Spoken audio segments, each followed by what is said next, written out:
There's a kind of exhaustion that doesn't even have an official name, yet millions of people go through it every night. It's when you're lying in bed at 2 a.m., your body completely drained, but your brain is sprinting at full speed. You're about to fall asleep, then boom, a conversation from 6 hours ago suddenly comes back. You replay it over and over. You analyze every word, every tone, then you start beating yourself up. I should have said that instead. And before you even realize it, you've already run through a dozen practice scenarios in your head for situations that will probably never happen. The bitter part is you're aware that you're overthinking. You know it doesn't make sense, but you just can't hit the stop button. It's like your brain has 50 tabs open at once, and every single one is blasting sound at full volume. People look at you and throw out the usual advice, just stop thinking, relax. But the truth is, having a mind without an off switch is both proof of intelligence and a pretty brutal psychological sentence. People who overthink tend to be some of the smartest, most sensitive, and best at reading other people's emotions. But if this really is a gift of intelligence, then why does it drain you so completely? The line between sharp insight and self-destruction is incredibly thin. Today we're going to break down what's actually happening inside an overthinking brain, and how you can take back the steering wheel of your mind. Welcome back, I'm Apex. Let's get started. To solve a problem, you first have to call it by the right name. In psychology, this isn't simply called overthinking.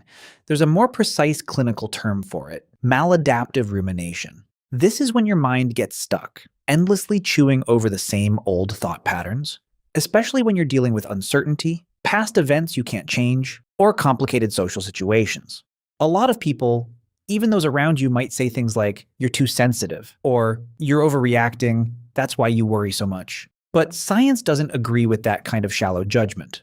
Research from Yale University and the University of Michigan has consistently shown the exact opposite. You don't ruminate because you're weak. In most cases, you do it because your brain has an exceptionally strong ability for pattern recognition. Your nervous system is like a high-tech military radar. It's always scanning, always processing, always searching for hidden meaning beneath the surface of every situation. Your problem has never been a lack of intelligence. The problem is this radar system never gets the signal that says, "All clear, power down." From a neuroscience perspective, the key player here is the prefrontal cortex. Think of it as the powerful CEO in charge of planning and logical thinking. In a typical brain, this CEO hits the brakes to calm down panic signals from the amygdala. But when you're stuck in an overthinking loop, this CEO gets overwhelmed and loses control. Instead of staying in charge, it gets swept away by endless internal chatter from a background system called the default mode network, DMN.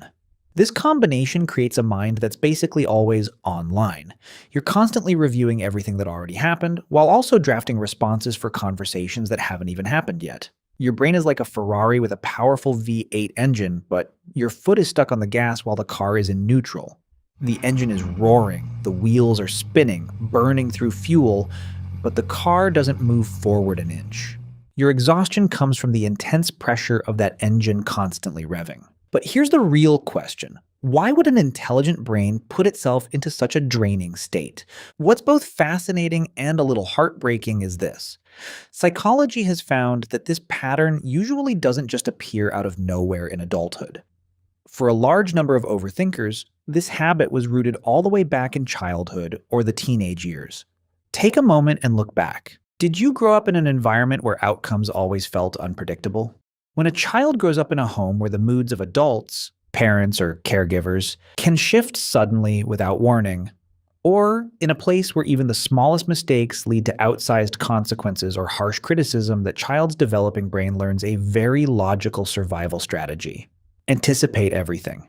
If you could predict your parents' anger just by the sound of their footsteps, if you could spot every possible mistake in your homework to avoid being scolded, if you could read every disapproving look ahead of time, then maybe you could protect yourself. Seen in this light, your overthinking is not a personality flaw at all. It's an adaptation. It's the result of a highly intelligent, sensitive nervous system doing exactly what it was trained to do for years: scan for risk in order to keep you safe and alive. Your brain doesn't hate you. It's just trying to protect you, only a little too much. Now, we need to pause for a moment to clear up a very important point. Not all overthinking wears the same outfit. In psychoanalysis and cognitive psychology, excessive thinking is usually split into two completely different states. Figuring out which one you're in is the first key to getting out of the maze. The first state, reflective rumination. This is when your mind turns inward, digging deeper to understand yourself better, process complex emotions, and reshape how you see the world. For example, after an argument with your partner, you sit down and ask yourself, why did I react so strongly back then? What about what they said triggered an old wound in me? How could I communicate better next time? When kept in balance, reflective rumination is actually a superpower. It's the source of high emotional intelligence, sharp self-awareness, and deep empathy. It helps you grow. The second state, brooding rumination. This is the real silent killer that slowly crushes your life. Unlike reflective thinking that moves toward solutions, brooding is completely passive. You get stuck in the problem, drowning yourself in regret and unanswerable questions. You replay the argument hundreds of times, not to learn from it, but just to relive the frustration, or to beat yourself up for not coming up with a cooler comeback. This is where overthinking starts sending you the bill. It makes you pay with your sleep quality. It makes you pay with something called analysis paralysis. When you're standing at a crossroads, overanalyzing every possible risk until you freeze and can't make any decision at all. It makes you pay with social anxiety because you're constantly afraid of saying the wrong thing, afraid of being judged, afraid of every single look. But here's the most subtle trap. You don't stay in just one state. Most of us swing back and forth between both without even realizing it. A perfectly normal moment of reflection can quietly slide downhill and turn into a spiral of brooding before you even notice. It's so smooth and sneaky that you don't realize you've crossed the line. Why does that happen? Because when you're thinking, it feels like you're doing something productive. Your brain is working at full speed, neurons firing nonstop. In cognitive psychology, this is called the illusion of mental progress. Your mind tricks you into thinking it's solving a hard problem, but in reality, it's just running on a treadmill, burning a ton of energy, sweating like crazy, but not moving forward even a single inch in real life. Let me tell you a neuroscience fact that might give you chills. Do you know why you can't just force yourself to stop thinking? Why every time someone taps your shoulder and throws out the usual advice, hey, just stop thinking about it, relax, it makes you feel so annoyed? It's not because they're wrong, it's because it's unrealistic. The truth is, your brain is being driven by dopamine. Dopamine is usually known as the reward or feel-good chemical. But here's something most people don't realize. Your brain releases small amounts of dopamine during the process of problem solving, even when those problems are completely imagined. So every time you run a scenario in your head, every time you analyze every angle of a possible risk, every time you build a sharp argument to win against your boss in your imagination, your brain is actually rewarding itself. It releases tiny hits of dopamine for the act of thinking itself without caring whether that thinking leads to any real-world result. As long as you're thinking, your brain feels good. This mechanism turns overthinking into an addiction loop, not much different from mindlessly scrolling on social media.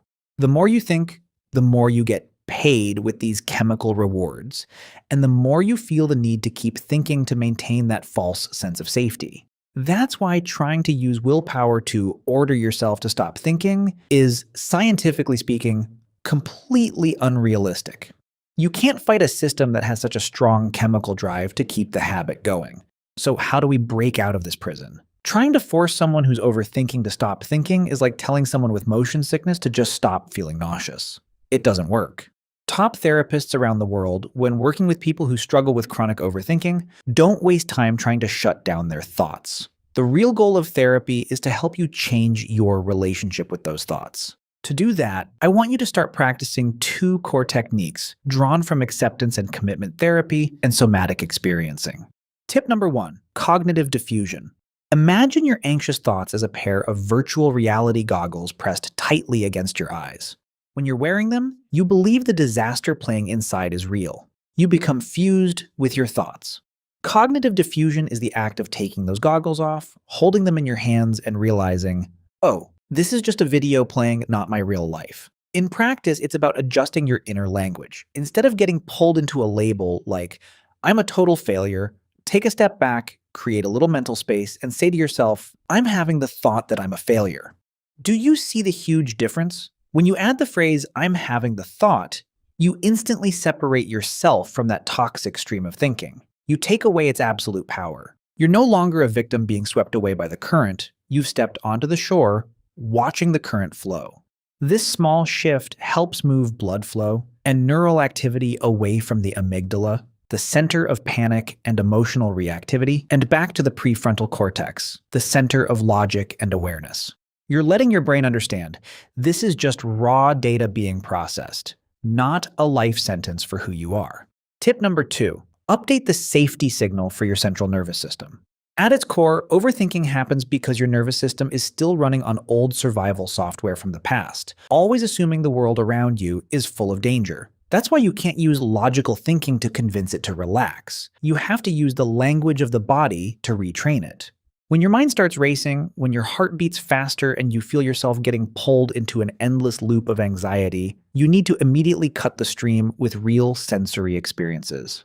Pull your mind out of the future and drop it straight back into the present. You can use the well-known 5-4-3-2-1 grounding technique. Pause and find 5 things you can see right now, 4 things you can touch, feel the texture of the table, the softness of your clothes, 3 sounds you can hear, a fan, birds chirping, 2 things you can smell, and 1 thing you can taste. Or go more direct and intense. Splash your face with ice-cold water, or lift something heavy at the gym. Why does this work? Because your brain's default mode network, DMN, can't do 2 things at once. When you force it to focus on strong physical signals from the real world, it has to pause the imaginary conversations it's been creating. This is how you gently take your mind by the hand, lead it out of that dark movie theater, and show it the sunlight again. You're sending a clear biological message. Look, the environment is different now. There's no predator chasing us. You're grown, you can protect yourself, and now it's safe enough to rest. When you put all these psychological pieces together, there's a much bigger message here than just a few personal tips that I want you to remember. Overthinking is not a personality flaw. It's not a shameful condition. It's not proof that you're weak, unstable, or losing it. At its deepest core, it's evidence of a mind with extremely high processing power. A mind that had to learn how to stay highly alert and aware in a world that once felt unpredictable. It's proof of how hard you've worked to survive. Your real challenge in life isn't to completely eliminate those thoughts or to shut down your natural sensitivity and sharpness. The real challenge is to learn how to become a patient, caring guide for your own brain. You need to teach that anxious mind that the days of constant danger are over, and that peace is something you truly deserve, without needing to stay on guard all the time. And maybe the most human part of all this is that every one of us carries cognitive patterns and emotional scars shaped by experiences we never chose. We didn't choose to be hurt. We didn't choose to feel anxious. Understanding how your brain works isn't a magic wand that makes every problem disappear overnight, but it does take away the absolute power those dark thoughts seem to have over you. Once you can name the problem, it's no longer your master. And sometimes simply understanding yourself at that level is already the most powerful starting point for real healing. So after breaking down all these hidden psychological patterns, where do you find yourself most often? Do you lean more toward constructive reflection, or do you get pulled into negative brooding? Are you ready to try separating yourself from your thoughts using the diffusion technique? Feel free to share your story and your perspective in the comments. I'm here to read and understand with you. If today's video helped you let go of even a small part of that invisible weight, or gave you a more compassionate view of yourself, go ahead and hit like and share it with your friends or coworkers who you know are also quietly fighting battles in their own minds every night. Your small act of sharing today might be the lifeline someone else needs at just the right moment. Don't forget to subscribe and turn on notifications so we can keep exploring the darker but fascinating corners of psychology together. Thank you for spending your valuable time all the way to the very end. Live fully in the present, and goodbye for now. See you in the next video.